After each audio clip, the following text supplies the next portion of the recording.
બાબા બાગેશ્વરના દરબારમાં જે કંઈ ગઈકાલે ડ્રામા સર્જાયો, ડાકીની શાકીની પિચાસીને ધૂણાવવામાં આવ્યા,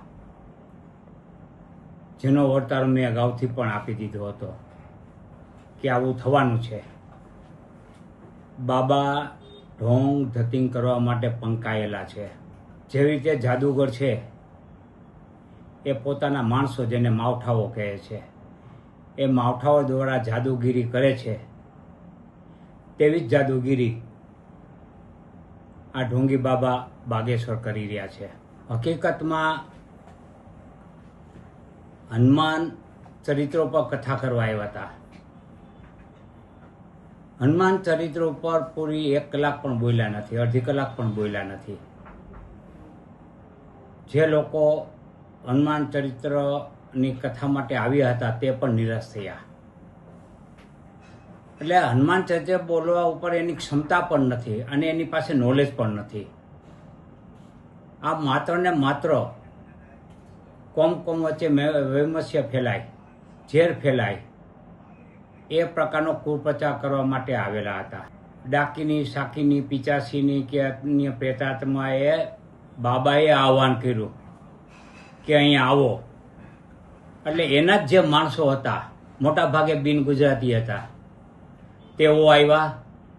જે ફોટોગ્રાફર, જે વિડીયોગ્રાફી કરી રહ્યા હતા, પત્રકાર, એને શોધીને એની પર હુમલા કર્યા છે.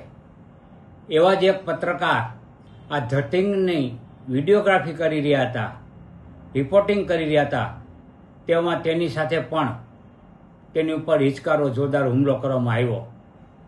પરંતુ એ જામબાજ પત્રકારોએ ડાકીની શાકીનેના ચોટલા પકડી અને પીટી અને એની શાન ઠેકાણે લાવી દીધી ભૈરા દરબારમાં.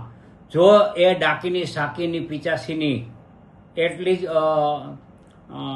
પાવરફુલ હોત તો મયુરભાઈ સોનીને ત્યાં ઢાળ દીધા હોત.